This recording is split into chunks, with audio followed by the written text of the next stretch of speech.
क्या लगता है एक मुख्यमंत्री चेहरा और एक राजनीति में कम अनुभव, कैसा मुकाबला हो? किन मुद्दों को लेकर इस बार आप चुनावी मैदान में लोगों के पास जा रहे हैं? क्या लगता है इस बार कितने वोट से आप लीड कर पाएँगे? अनुमानतः क्या लगता है? इस बार बरहेट विधानसभा हम लोग 30,000 के लगभग वोट से हम लोग लीड कर जाएँगे। नमस्कार, आप द फॉलो अप देख रहे हैं, मैं जीतन कुमार हूँ।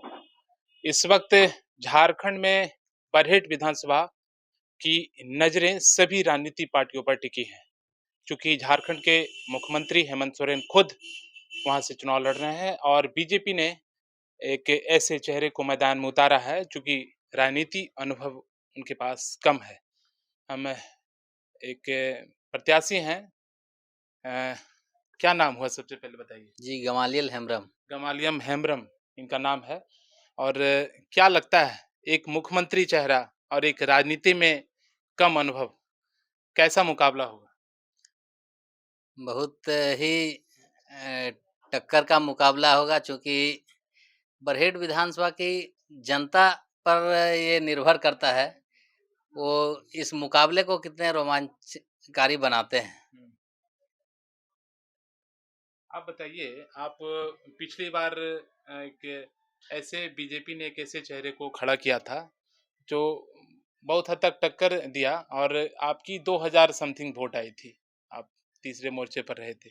लेकिन इस बार क्या लगता है, आप क्रिकेट के मैदान में आपकी अहम भूमिका होती है, उसको ऑर्गेनाइज़ करने में आपके पास महारत हासिल है। क्या राजनीति में भी वही तस्वीर देखने को मिलेगी इस बार? जी, बिल्कुल बरहेट विधानसभा की जनता इस बार सुनिश्चित कर चुकी है कि वहाँ पर 35 साल का जो झारखंड मुक्ति मोर्चा का कार्यकाल रहा है और उस कार्यकाल को अगर आँका जाए तो उस हिसाब से अभी भी वहाँ पर पेयजल और सड़क से लोग मूलभूत सुविधाओं से वंचित हैं और इस सुविधा के ज़िम्मेवार वहाँ के जो प्रतिनिधि हैं, जनप्रतिनिधि हैं, सिर्फ़ और सिर्फ़ वही हैं। इसीलिए मैं अपेक्षा उम्मीद करता हूँ कि निश्चित रूप से वो 35 साल के कार्यकाल में जो उन लोगों को मुहैया नहीं कराया गया है, इसलिए वो इस बार परिवर्तन के लिए आतुर हैं। आप एक जैसा कि मेरी समझ आपके बारे में थोड़ी बहुत है कि आप एक शिक्षक भी रहे हैं, शिक्षक से आपने रिज़ाइन दे दिया और राजनीति में आने का मन बनाया। तो एक लोगों की महत्वाकांक्षा होती है, शायद इसीलिए राजनीति में कूदे हैं और समाज सेवा भी एक परिप्रेक्ष्य माना जाता है। तो क्या हेम्ब्रम साहब इस बार कुछ नया कर पाएँगे? जी, बिल्कुल हमारे साहेबगंज और पाकुड़ और संथाल परगना में कमोबेश औसतन अगर देखा जाए तो बिचौलिया प्रथा बहुत ज़्यादा हावी रहता है और इस चीज़ से आप लोग भली-भाँति अवगत हैं।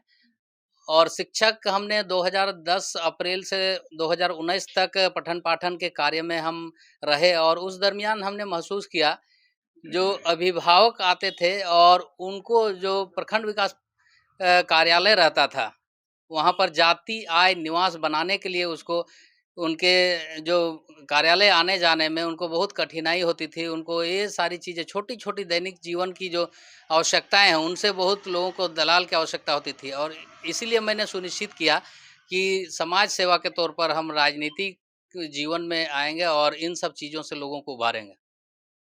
किन मुद्दों को लेकर इस बार आप चुनावी मैदान में लोगों के पास जा रहे हैं? क्या मुख्य मुद्दा आपका क्या रहेगा इस बार?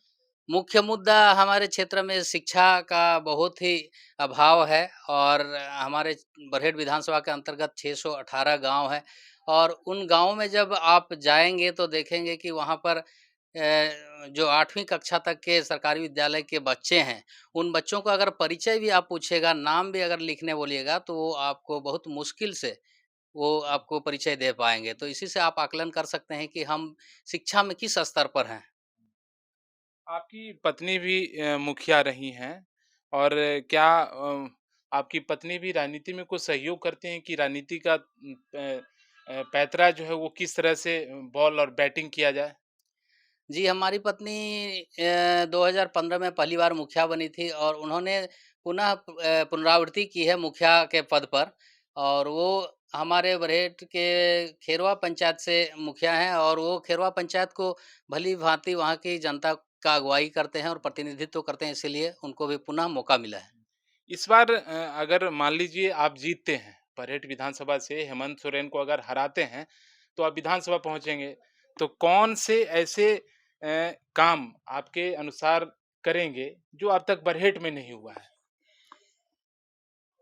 हमारे क्षेत्र में अभी तक मूलभूत सुविधाओं से लोग वंचित हैं। अगर हम बात करें सुंदर पहाड़ी प्रखंड हमारे गोड्डा जिला से बरहेट विधानसभा क्षेत्र के अंतर्गत आता है और उसमें बड़ा सिंदरी एक ऐसा पंचायत है और उस पंचायत से जब हम बड़ा सिंदरी में जाते हैं तो वहाँ नीचे सदलेर, ऊपर सदलेर, मदनी ये ऐसे 1 दर्जन गाँव है जहाँ पर आज तक बिजली नहीं पहुँची है और वहाँ जो 1 दर्जन गाँव है पहाड़ के ऊपर में, वो गाँव वाले जब नीचे अपने दैनिक जीवन के लिए स्वास्थ्य संबंधित, बाज़ार से सौदा संबंधित नीचे आते हैं, तो उसके लिए वो रास्ता के लिए 3 महीने का मोदी जी के द्वारा जो चावल मिलता है, डोर स्टेप डिलीवरी के माध्यम से, वो चावल बेच करके उन्होंने वो पगडंडी बनाया है, जेसीबी चलवा करके। तो इन सब सुविधाओं को हम पहले बहाल करेंगे, मूलभूत सुविधाओं को।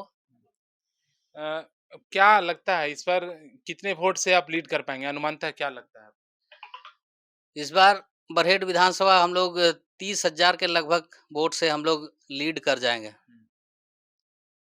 चलिए ये थे गमालियल हेम्ब्रम जिनकी राजनीतिक पृष्ठभूमि भले ही कम हो, लेकिन इरादा और ईमानदारी पूर्वक काम करने की जो महत्वाकांक्षा है, शायद इन्हें बरहेट से चुनावी जीत का एक शुरुआत करे। लेकिन दूसरी तरफ एक चुनावी मैदान में एक ऐसा शख्स है, जो एक पीढ़ी दर पीढ़ी राजनीतिक अ, एक परिदृश्य जो है वो तस्वीर ढो रहा है और राजनीतिक चेहरा हेमंत सोरेन उनके सामने है। अब बी 23 नवंबर की वो तस्वीर हम और आपके सामने कैसी आती है शाम के समय, यह देखना बड़ा दिलचस्प होगा, चूँकि झारखंड में बरहेट विधानसभा की नज़रें सब पर टिकी हैं। मैं देवघर से द फॉलो अप के लिए जीतन कुमार। झिन्निर कर रहा है, बरस नहीं रहा है। काहे बारिश को कोस रहे हो?